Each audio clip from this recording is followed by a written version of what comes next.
Red టీవీలో మీ వ్యాపార ప్రకటనల కోసం ఈ నంబర్ ని సంప్రదించండి 6281747728. Hi viewers, welcome to our channel. ప్రస్తుతం మనతో పాటు సీనియర్ జర్నలిస్ట్ దాము బాలా సార్ వారితో మాట్లాడదాం. నమస్కారం సార్. నమస్తే సార్, ఈడీ వాళ్ళు కవితను అరెస్ట్ చేసిన తర్వాత కోర్టులో ప్రవేశపెట్టి తమను కస్టడీకి అప్పగించాలని చెప్పేసి కోర్టు వారిని కోరారు. అయితే ఇప్పుడు కస్టడీకి కూడా అప్పగించేశారు. మరి ఫర్దర్ గా ఏం జరగచ్చు అంటారు సార్ కస్టడీకి అప్పగించిన తర్వాత? ఫర్దర్ గా మళ్ళీ ఎక్స్టెండెడ్ కస్టడీ అడగచ్చు వాళ్ళు, లేదా జైలుకి పెట్టచ్చు. మామూలుగా అయితే నాకు తెలిసి ఆమె ఖచ్చితంగా జైల్లో పెడతారు. ఇప్పుడిప్పుడే బయటికి కూడా రాదు. నేను మార్నింగ్ కూడా చెప్పాను, అలాగే జరిగింది. అయితే ఈ ప్రాసెస్ నిన్నటి నుంచి కూడా ఒక పెద్ద డ్రామా జరిగింది. నిన్న వచ్చి వాళ్ళు విచారించినప్పుడే నేను వీడియోలో చెప్పాను అరెస్ట్ చేస్తారని. ఎందుకంటే ప్యాటర్న్ సేమ్ ఉంటుంది అనమాట. వాళ్ళు మార్నింగ్ నుంచి ఈవినింగ్ వరకు కొన్ని గంటల పాటు సెర్చ్ చేస్తున్నారంటేనే ప్లాన్లో వచ్చారని. వాళ్ళు ఎంత ప్లాన్లో వచ్చారంటే రిటర్న్ ఫ్లైట్ కూడా కవితకు కూడా టికెట్ బుక్ చేసుకునే వచ్చారు ముందే. సో ఒక ప్లాన్లో వచ్చారు. అన్ని ఏర్పాట్లు ప్లాన్ చేసుకున్నారు. ఇక్కడ డీజీపీకి ఇన్ఫామ్ చేశారు, అరెస్ట్ అయినప్పుడు సెక్యూరిటీ రెడీగా ఉంచమని. ఇవన్నీ వాళ్ళు ప్లాన్ చేసుకున్నారు. ఎయిర్పోర్ట్ దగ్గర సెక్యూరిటీ పెంచారు. మొత్తం వాళ్ళు ఒక హై ప్రొఫైల్ అరెస్ట్ చేస్తే ఏమేమి చేయాలో వాళ్ళకి ఆల్రెడీ ఇట్లాంటి అరెస్టులు చాలా చేశారు కదా వాళ్ళు. సో వాళ్ళు ఉప ముఖ్యమంత్రులను చేశారు, ముఖ్యమంత్రి మొన్ననే హేమంత్ సోరెన్ చేశారు. ఈడీకి ఏంటంటే హై ప్రొఫైల్ పొలిటికల్ పర్సన్స్ని అరెస్టులు చేసినప్పుడు ఎలాంటి జాగ్రత్తలు తీసుకోవాలో వాళ్ళకి మొత్తం తెలుసు. అందువల్ల అన్ని రకాలుగాను వచ్చారు. యాక్చువల్గా ఈరోజు విక్రమ్ చౌదరి మన కవిత తరపున ఆర్గ్యూ చేసిన ఆయన రౌస్ అవెన్యూ కోర్టు, అంటే స్పెషల్ కోర్టు, అది రౌస్ అవెన్యూ అనే ఏరియాలో ఉంటుంది కాబట్టి రౌస్ అవెన్యూ కోర్టు అంటారు దాన్ని. అక్కడ చాలా గట్టిగానే వాదించారు ఆయన విక్రమ్ చౌదరి. ఆయన ఏమన్నారంటే ఈ ఈడీ కేసుని గురించి సెప్టెంబర్ 15న విచారణకు వచ్చింది సుప్రీంకోర్టులో.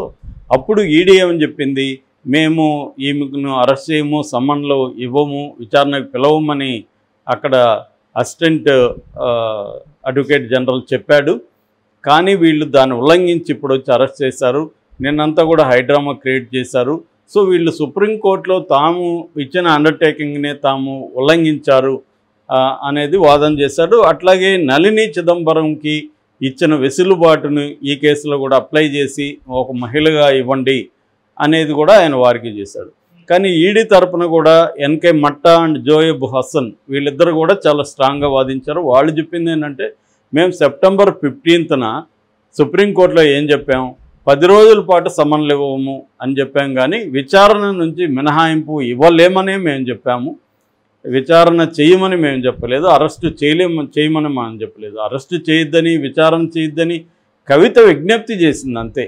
విజ్ఞప్తిని మీరు ఆర్డర్ అనుకోవద్దండి, టెంపరీగా మేము ఇచ్చిన 10 రోజుల గడువుని మీరు పర్మనెంట్గా అప్లై చేసుకొని మాట్లాడుతున్నారు అని వీళ్ళు కూడా చాలా స్ట్రాంగ్గా ఆర్గ్యూ చేశారు. కాబట్టి వీళ్ళకి ఏంటంటే సుప్రీంకోర్టు ప్రొటెక్షన్ ఏమీ లేదు. సుప్రీంకోర్టులో విచారణ జరుగుతుంది. విచారణ జరిగేంతవరకు అరెస్ట్ చేయొద్దని సుప్రీంకోర్టు ఏం చెప్పలేదు. సుప్రీంకోర్టులో ఏం విచారణ జరుగుతుంది, క్వాష్ పిటిషన్ మీద విచారణ జరుగుతుంది. ఈ కేసునే క్వాష్ చేసామన్నారు. ఈ కేసుని క్వాష్ చేయలేదు కదా సుప్రీంకోర్టు. విచారణ మాత్రం జరుగుతుంది. 19కి వాయిదా అయింది. ఒకవేళ క్వాష్ చేస్తే ఆటోమేటిక్గా వదిలేస్తారు. క్వాష్ చేయలేదు కదా, కాబట్టి ఈ లోపల ఆమెని అరెస్ట్ చేశారు. సో ఇప్పుడు కూడా వాళ్ళకి నిజంగా ఈ కేసులో ప్రైమా ఫేసి ఎవిడెన్స్ ఏమీ లేదని కానీ సుప్రీంకోర్టుని నమ్మిస్తే అప్పుడు సుప్రీంకోర్టు క్వాష్ చేసేయచ్చు. అదర్వైజ్ నాకు తెలిసి సుప్రీంకోర్టు క్వాష్ చేయడానికి ఏమీ స్ట్రాంగ్ గ్రౌండ్ లేదు. ఎందుకంటే వీళ్ళు అనేక డాక్యుమెంట్స్ సబ్మిట్ చేసుకున్నారు. దాదాపు 37 మంది దగ్గర 170 ఫోన్లు తీసుకున్నారు. ఆ ఫోన్లలో వీళ్ళు మాట్లాడుకున్నవన్నీ చాటింగ్ హిస్టరీ అంతా ఉంది.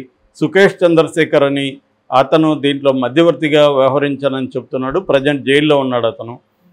అతను అనేక సార్లు కవితతో తన చాటు అవన్నీ కూడా చూపించాడు. అతను కవితక్క అని కూడా సంబోధిస్తుంటాడు సుకేష్ చంద్రశేఖర్.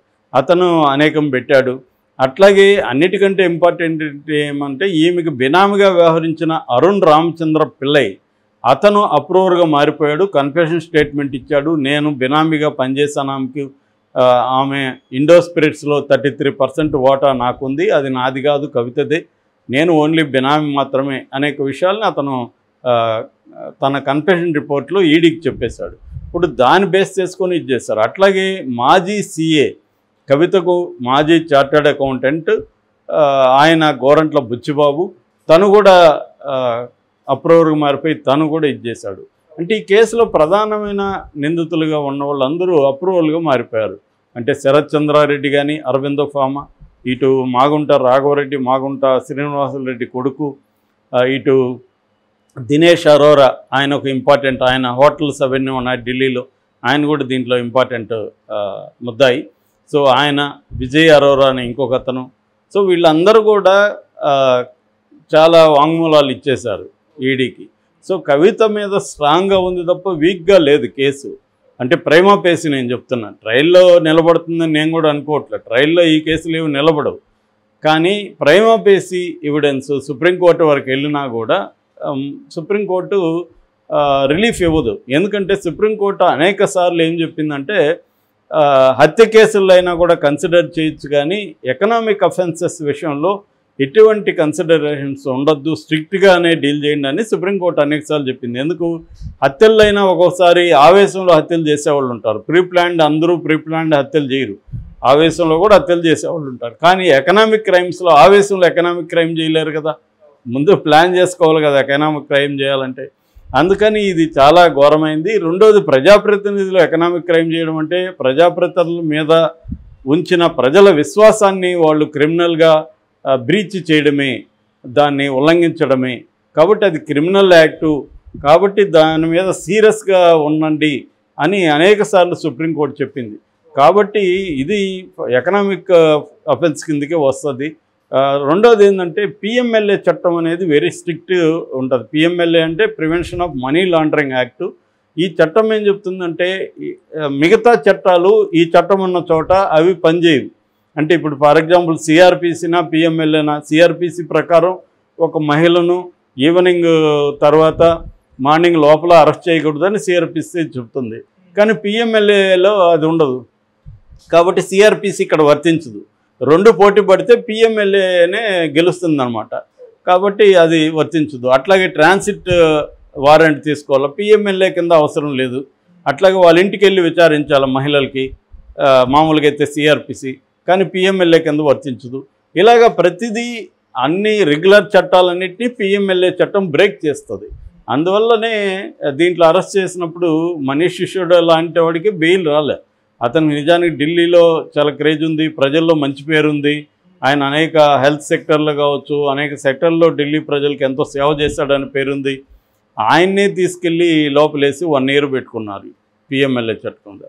కాబట్టి వాళ్ళు ఏంటంటే రాజకీయ ప్రయోజనాల కోసమే ఈ అరెస్ట్ జరిగింది అనేది వాస్తవం. ఎన్నికల ముందు ఎందుకు జరిగింది, 15 నెలలు అయింది ఈ మీద కేసు పెట్టి, ఇప్పుడు ఎందుకు అరెస్ట్ చేశారు అంటే వాళ్ళు సమీక్షించుకున్నారు. గతంలో మనం అరెస్ట్ చేయకపోవడం వల్లే అసెంబ్లీ ఎన్నికలకు ముందు మనము కేసీఆర్ కుమ్మక్కయ్యాడనే ఒక నెరేటివ్ని బలంగా కాంగ్రెస్ తీసుకెళ్ళింది. దానివల్ల మనం ఎన్నికల్లో నష్టపోయాం, లేదంటే కాంగ్రెస్ గెలిచేది కాదు, హంగ్ వచ్చి ఉండేది. ఎందుకంటే వాళ్ళు హంగ్ వస్తుందనే చెప్తున్నారు బీజేపీ వాళ్ళు. గమనిస్తే హంగ్ వస్తుంది, మేము చాలా ఇంపార్టెంట్ రోల్ ప్లే చేస్తామని చెప్పారు ఎలక్షన్ ముందు. కానీ వాళ్ళ ఈ నెరేటివ్ ఏదైతే ఉందో బీజేపీ బీఆర్ఎస్ కుమ్మక్కైనామన్న నెరేటివ్ని జనం నమ్మారు, దానివల్ల కాంగ్రెస్ని గెలిపించారు. కాబట్టి ఇప్పుడైనా మనం ఇప్పుడు కూడా అదే కాంగ్రెస్ ప్రచారం చేస్తుంది, నమ్ముతున్నారు. ఎందుకంటే కేసీఆర్ వాంటెడ్లీగానే తన మనుషుల్ని బీజేపీలోకి పంపిస్తున్నాడు. కాబట్టి జనమంతా మళ్ళీ ఇదే నమ్మితే మనకు లాస్ట్ ఎలక్షన్లో 20% ఓట్ల షేర్ వచ్చింది లోక్సభ ఎన్నికల్లో, ఈసారి ఇంకా తగ్గిపోతుంది. అందుకని కేసీఆర్ని మేము సీరియస్గా చూసుకున్నాం. పరివార్ భ్రష్టాచార్ అని మోడీ పదే పదే చెప్పేదాన్ని మేము అమలు చేస్తున్నాం ఇక్కడ ఆ భ్రష్టాచారికి వ్యతిరేకంగా. కాబట్టి కవితను అరెస్ట్ చేస్తే జనాల్లో బీఆర్ఎస్ బీజేపీ ఫ్రెండ్స్ కాదు అని నమ్ముతారు అనేది అనుకున్నారు. బీఆర్ఎస్కి యాంటీ ఓట్ అంతా కూడా కాంగ్రెస్ ఓట్ మనకే వస్తుంది, కానీ జనం ఓటు నమ్మట్లే, ఇదంతా డ్రామాని గురు అనుకుంటున్నారు. సో దాన్ని బ్రేక్ చేయాలంటే బెయిల్ రాకూడదు. బెయిల్ వస్తే మళ్ళీ జనంలో నిజమే ఇదంతా డ్రామా ఆడారు అనుకుంటారు, కాబట్టి స్ట్రిక్ట్గానే వ్యవహరిస్తారు. సో ఇప్పుడు కోర్టులో కూడా జస్టిస్ నాగ్పాల్ ఈడీ వాదనతోనే ఏకీభవించింది, ఈయన విక్రమ్ చౌదరి వాదనతో ఏకీభవించలేదు. ఈడీ ఏమడిగిందంటే 10 రోజుల కస్టడీకి అడిగింది. ఇది చాలా ఇంపార్టెంట్ కేసు, అనేక విషయాల్ని మేము ఆమె నుంచి రాబట్టాలి. గతంలో విచారణకు ఆమె కోఆపరేట్ చేయలేదు, కాబట్టి ఇప్పుడు మాకు టైం కావాలి అని 10 రోజులు అడిగితే 7 రోజులు ఇచ్చారు. వాళ్ళకి తెలుసు మామూలుగా ఇదంతా ఎలాగుంటుంది, నేను 10 అడుగుతాను 7 ఇవ్వన్నట్టుగా ఉంటుంది లెక్క. ఎందుకంటే అలవాటు మీద వాళ్ళకి 5 కావాలనుకో 10 అడుగుతారు. సో అలాగే దీంట్లో వాళ్ళకి తెలిసి ఉంటుంది ముందే. ఏదేమైనా 10 అడిగారు, 7 ఇచ్చారు. 23వ తేదీ, ఈ నెల 23వ తేదీన 12 గంటల లోపల మళ్ళీ కోర్టుకి తీసుకొచ్చి ఆమెను ప్రొడ్యూస్ చేయాలి. సో ఇది రిమాండ్ కస్టడీకి అయితే ఇచ్చేశారు. ఒక రకంగా షాక్ అని చెప్పాలి కవితకి కానీ కేసీఆర్కి కానీ. సో దీన్ని మరి నెక్స్ట్ వాళ్ళు సుప్రీంకోర్టుకి వెళ్ళొచ్చు అనుకుంటా. దీని మీద సుప్రీంకోర్టు ఏం చెప్తుందని చూడాలి. ఏదేమైనా నాకు తెలిసి అయితే కవితకి త్వరలో రిలీఫ్ అయితే దొరికే పరిస్థితి లేదు. Okay sir, thank you so much.